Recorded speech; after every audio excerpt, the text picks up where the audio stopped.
तो भाई ये वीडियो उन सभी स्टूडेंट्स के लिए होने वाली है जिन्होंने अभी 12th पास करी है और वे अपने गांव, टाउन या सिटी से शिफ्ट होकर दूसरी सिटी में जाएंगे कॉलेज में एडमिशन लेने के लिए एंड कॉलेज स्टार्ट करने के लिए। इस वीडियो में मैं तुम्हें डिटेल में बताऊंगा कि तुम्हारे लिए बेस्ट अकोमोडेशन का ऑप्शन क्या रहेगा। तुम्हें कॉलेज हॉस्टल में रहना चाहिए या फिर एक पीजी में रहना चाहिए या फिर एक फ्लैट लेना चाहिए या फिर कुछ और। तो चलो फिर इस वीडियो को स्टार्ट करते हैं। हर एक कॉलेज स्टूडेंट के लिए जो सबसे पहला अकोमोडेशन ऑप्शन है वो है कॉलेज का हॉस्टल। एंड डेफिनेटली हर एक कॉलेज स्टूडेंट को ट्राई करना चाहिए कि वो एक बार एटलीस्ट कॉलेज हॉस्टल ट्राई करे, कॉलेज हॉस्टल का एक्सपीरियंस ले। अभी तक तुम्हें जितना भी कॉलेज हॉस्टल के बारे में पता होगा वो तुम्हें पता होगा मूवीज देखकर या वेब सीरीज देखकर। डेफिनेटली हर एक कॉलेज स्टूडेंट के लिए कॉलेज का हॉस्टल बेस्ट अकोमोडेशन ऑप्शन होता है। ऐसा इसलिए क्योंकि हॉस्टल में तुम्हारा टाइम तुम्हारी लाइफ का बेस्ट टाइम होता है।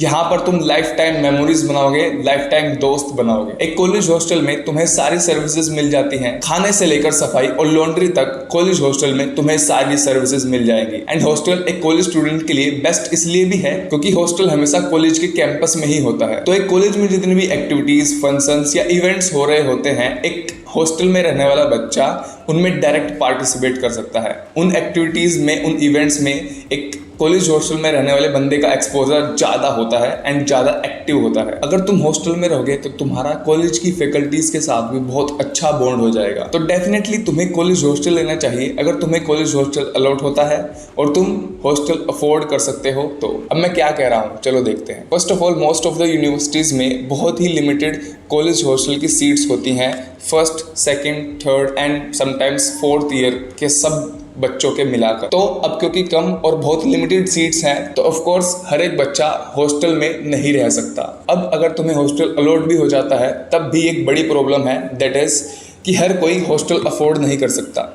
कुछ यूनिवर्सिटीज़ में जैसे कि दिल्ली यूनिवर्सिटी में जो हॉस्टल की एनुअल फीस होती है वो ही एटलीस्ट 1 लाख से स्टार्ट होती है। और हाँ, हॉस्टल की फीस तुम्हें पूरे साल की एडवांस डिपॉजिट करानी पड़ती है। तो यहाँ से ये क्लियर हो जाता है कि हर किसी को कॉलेज हॉस्टल अलॉट नहीं होता और अगर अलॉट हो जाता है तो हर कोई अफोर्ड भी नहीं कर सकता। पर फिर भी तुम्हें ट्राई करना चाहिए कि एटलीस्ट 1 साल के लिए, फर्स्ट ईयर के लिए तुम कॉलेज हॉस्टल का एक्सपीरियंस लो। एक कॉलेज हॉस्टल का सबसे बड़ा फायदा है कि तुम्हें बहुत सारा टाइम मिल जाता है। तुम्हें बस अपने कॉलेज में टाइम देना है, इसके अलावा तुम्हें सारा फ्री टाइम मिलेगा क्योंकि एक कॉलेज हॉस्टल में ऑलमोस्ट तुम्हें सारी सर्विसेज मिल जाती हैं। जो भी काम शायद तुम्हें खुद करने पड़ते वे यहाँ पे नहीं करने पड़ेंगे। अब अगर तुम्हें हॉस्टल नहीं मिला या फिर तुम हॉस्टल अफोर्ड नहीं कर पाए तो तुम्हारे लिए नेक्स्ट बेस्ट ऑप्शन है PG. PG is paying guest. PG basically एक अपार्टमेंट होता है या फिर एक बिल्डिंग होती है 4 फ्लोर या उससे ज्यादा फ्लोर्स की। उस बिल्डिंग में जितने भी रूम्स होते हैं उसमें कॉलेज के स्टूडेंट्स रह रहे होते हैं, आसपास के कॉलेजेस के। अब पीजी डबल शेयरिंग होता है या ट्रिपल शेयरिंग होता है। डबल शेयरिंग पीजी में एक रूम में एक साथ 2 बंदे रह रहे होंगे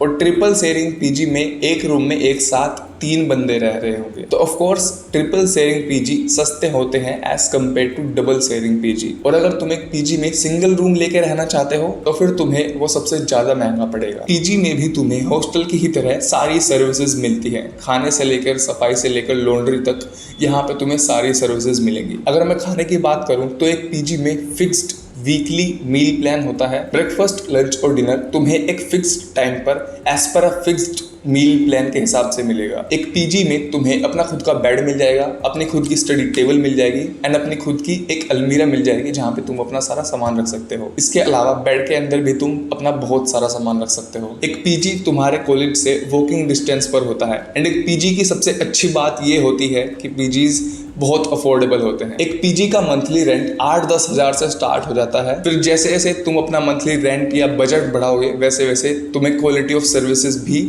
उतनी ही अच्छी मिलेगी। देखो, अब जैसे तुम फर्स्ट टाइम पीजी में रहने के लिए जाओगे तो तुम्हें फर्स्ट मंथ का रेंट पे करना पड़ेगा।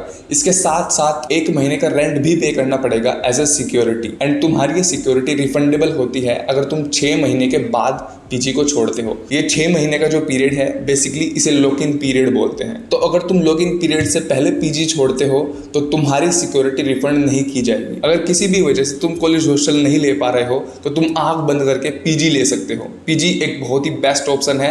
एक कॉलेज के 50 to 70% स्टूडेंट्स पीजी में ही रहते हैं। PG is like a second hostel, क्योंकि एक पीजी में सारे कॉलेज स्टूडेंट्स ही रह रहे होते हैं उस एरिया के आसपास के सारे कॉलेजेस के। एंड ये बेस्ट ऑप्शन है as according to convenience also, क्योंकि कई बार एक पीजी तुम्हारे कॉलेज के बिल्कुल सामने हो सकता है। एंड यस, डेफिनेटली पीजी बहुत अफोर्डेबल होते हैं। अब एक कॉलेज हॉस्टल में और एक पीजी में कुछ रेस्ट्रिक्शंस होती हैं, कुछ टाइम एंट्री रेस्ट्रिक्शंस होती हैं। एक कॉलेज हॉस्टल में तो सबसे ज्यादा रेस्ट्रिक्शंस होती हैं, जैसे कि तुम 7 बजे के बाद कॉलेज के बाहर नहीं जा सकते, या फिर पूरे 9 बजे तुम्हें अपने कॉलेज हॉस्टल के रूम में होना चाहिए। एंड ये रेस्ट्रिक्शंस लड़कियों पर थोड़ी ज्यादा होती हैं। अगर मैं पीजी की बात करूं तो पीजी में इतनी ज्यादा रेस्ट्रिक्शंस नहीं होती, खासकर बॉयज पीजी में। तुम जब चाहे पीजी में आया जा सकते हो, बस तुम्हें गेट का कोड पता होना चाहिए, या फिर पीजी में तुम्हारा कोई दोस्त होना चाहिए जो रात के 11-12 बजे तुम्हारे लिए पीजी का गेट खोल सके। तो अब जिन स्टूडेंट्स को बहुत ज्यादा फ्रीडम या बहुत ज्यादा इंडिपेंडेंस चाहिए होती है, वे फ्लैट चूज करते हैं। वे अपने दोस्तों के साथ मिलकर एक अपार्टमेंट या फिर एक फ्लैट लेके उसमें रहते हैं। एक फ्लैट या अपार्टमेंट 1 BHK, 2 BHK या फिर 3 BHK या फिर कई बार 4 BHK भी हो सकता है। 1 BHK में बेसिकली एक बेडरूम,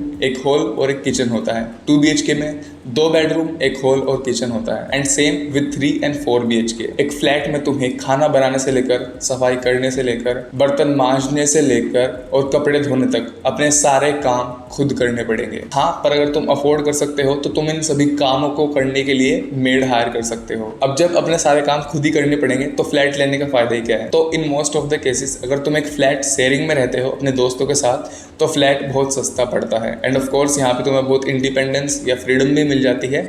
इसीलिए कॉलेज के बहुत सारे स्टूडेंट्स फ्लैट्स प्रेफर करते हैं। अब एक फ्लैट में क्योंकि तुम्हें अपना सारा काम खुद ही मैनेज करना पड़ेगा, इसलिए तुम मैच्योर बन जाओगे, तुम जिम्मेदार बन जाओगे। ये एक फ्लैट का बहुत पॉजिटिव पॉइंट है। इस फ्रीडम के साथ तुम्हारे ऊपर बहुत सारी रिस्पॉन्सिबिलिटी भी आ जाती है, क्योंकि कई बार कुछ स्टूडेंट्स अल्कोहल या स्मोकिंग में पड़ जाते हैं। तो तुम्हें जितना हो सके इन चीजों से दूर रहना है। तुम्हारा लास्ट अकोमोडेशन का ऑप्शन है रेंट होम्स, किराए पे लेके रहना, किसी का घर रेंट पे लेके रहना, जैसे कि मैं अभी रह रहा हूँ। तो अगर तुम्हारी किस्मत अच्छी है तो तुम्हें बहुत ही अच्छा घर मिल सकता है, बिल्कुल फ्लैट के जैसा, जैसे कि अभी मेरा घर तुम देख सकते हो, ये बिल्कुल फ्लैट की तरह है। एंड ये सबसे चीपेस्ट ऑप्शन होता है। तो बेसिकली तुम्हारे कॉलेज के आसपास जितने भी लोग रहते होंगे, उनके घर में 1-2 रूम्स जो खाली होते हैं वे उन्हें रेंट पे चढ़ा देते हैं।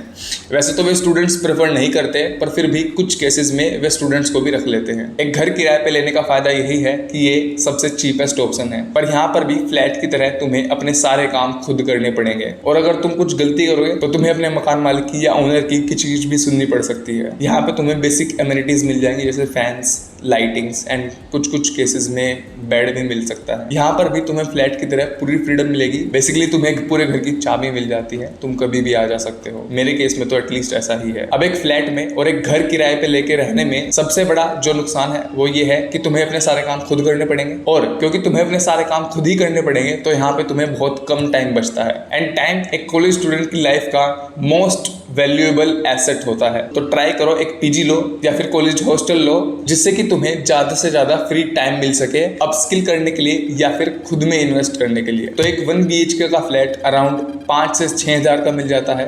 एक 2 BHK का फ्लैट अराउंड 10-12 हज़ार का मिल जाता है। एंड एक 3 BHK का फ्लैट अराउंड 15 से 18 हज़ार का तुम्हें मिल जाएगा। अब एक फ्लैट फर्निश्ड या अनफर्निश्ड हो सकता है, इसके बारे में तो तुम्हें खुद ही पता लग जाएगा जब तुम फ्लैट लेने जाओगे। बेस्ट ऑप्शन बचता है एंड दैट इज कि अपने रिलेटिव्स के यहाँ पर रहना। अगर तुम बहुत लकी हो, जिस सिटी में तुम गए हो अपने कॉलेज की पढ़ाई करने के लिए, अगर उस सिटी में तुम्हारे रिलेटिव्स जान पहचान के लोग रहते हैं तो तुम उनके घर पे रह सकते हो, अगर वे तुम्हें अलाउ करते हैं तो, और अगर तुम्हें ऑकवर्ड नहीं लगता है तो। So that's all from my side. अगर अभी भी तुम्हें कोई डाउट है तो तुम कमेंट सेक्शन में मुझसे पूछ सकते हो। अगर ये वीडियो वैल्यूएबल लगी तो प्लीज चैनल को सब्सक्राइब करो एंड इस वीडियो को लाइक करो। मैं बिजनेस से रिलेटेड वीडियो बनाता रहता हूँ, तो सब्सक्राइब कर लो। Thanks for watching.